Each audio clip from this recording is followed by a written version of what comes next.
Welcome to today's practical planning tip by ParkBridge Wealth Management. My name is Jonathan Shenkman, and I'm the President and Chief Investment Officer of the firm.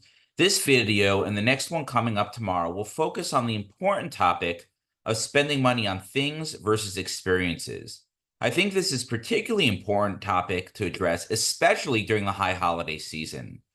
So this past summer, as with many summers, I went on a road trip with my family. We drove over 2,000 miles, I think 2,300 to be exact, stayed in the dinky roadside motels, hiked in several national parks, and met up with friends.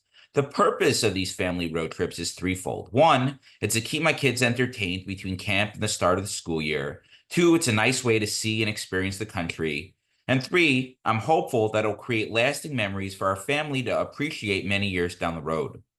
It's the last point that comes up often when working as a financial advisor. Should clients spend money on things or experiences?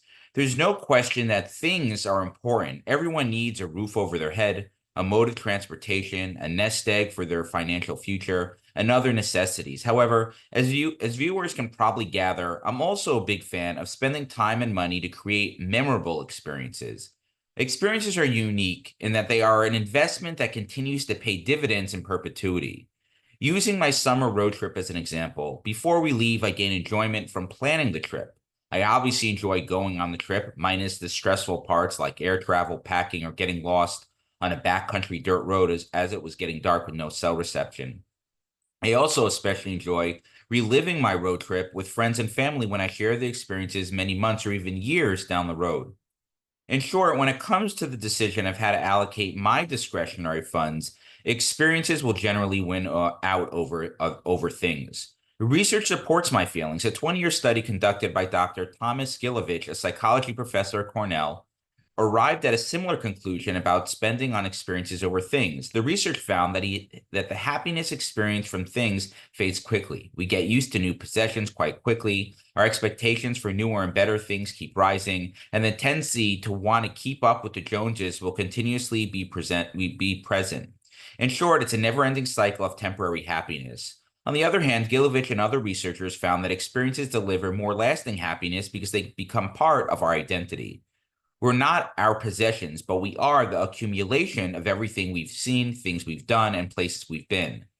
Buying a new watch isn't going to change who you are. However, taking a break from work to hike Utah's mighty 5 national parks or spending Shabbos in a Chabad in a remote part of the world probably will.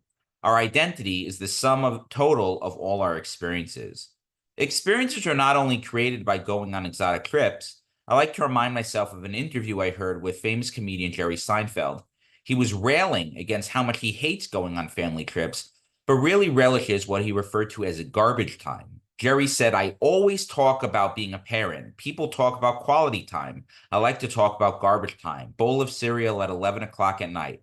That's garbage time. In essence, Seinfeld was describing the seemingly mundane aspect of everyday life, usually with his children, that he treasures most of all. It's important to remember that some of the best life experiences are just spending time at home and at a random evening with loved ones eating cereal. In my next video, I'll discuss how one can invest in order to create the most meaningful experiences for the family and children in particular during this high holiday season. And with that, I hope you found this practical planning tip helpful. Until next time, stay prudent, practical, and don't forget to plan ahead.